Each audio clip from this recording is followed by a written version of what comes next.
ਹੁਣ ਇਹ ਇੱਕ ਵਾਲਾ ਆ ਗਿਆ ਟੀ ਬਣ ਗਈ।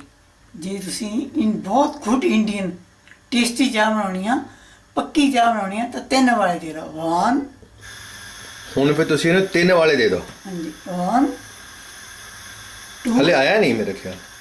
ਚਲੋ ਆ ਲੈਣ ਦਿੰਦੇ ਇਹਦੇ ਚ ਕਿਹੜੀ ਗੱਲ ਹੈ। ਮੈਂ ਹੈਲਪ ਕਰ ਦਿੰਦਾ ਮਾਰੀ ਜੀ। ਇੱਕ ਵਾਲਾ ਆ ਗਿਆ, ਆ ਲੈਣ ਦੋ। ਆ ਗਿਆ ਇਹ ਹੁਣ ਮੈਂ ਚੱਕ ਲਵਾਂਗਾ। ਇੱਕ ਆ ਗਿਆ ਵਾਲਾ। ਚਲੋ ਹੁਣ ਫੇਰ ਵਾਲੇ ਨੂੰ ਥੱਲੇ ਜਾਣ ਦੇਈਦਾ।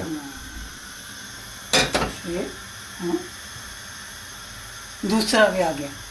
ਆ ਰਿਹਾ ਹੈ ਮੇਰਾ ਖਿਆਲ। ਚਲੋ ਜੇ ਤੂੰ ਠੀਕ ਸਮਝ।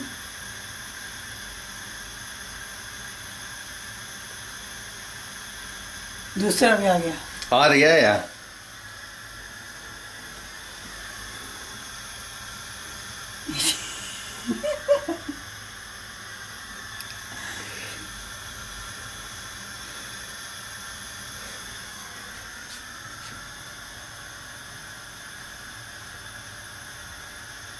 आ रहा है आ गया आ गया आ गया। पर टेस्टी इंडियन टी बनानी ना अपन।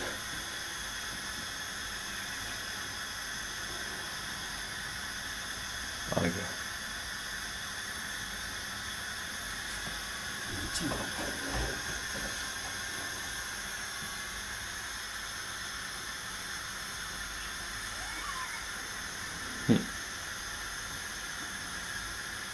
तीसरा नंबर 2 3 ओके नंबर 3 हो गया। हाँ इनू बंद कर देना। बंद करती जा ਹੁਣ ਤੁਸੀਂ ਇੰਡੀਅਨ ਟੀ ਬਣ ਗਈ। ਇੰਡੀਅਨ ਟੀ ਬਣ ਹੁਣ ਕੀ ਰਹਿ ਗਿਆ ਕਰਨਾ।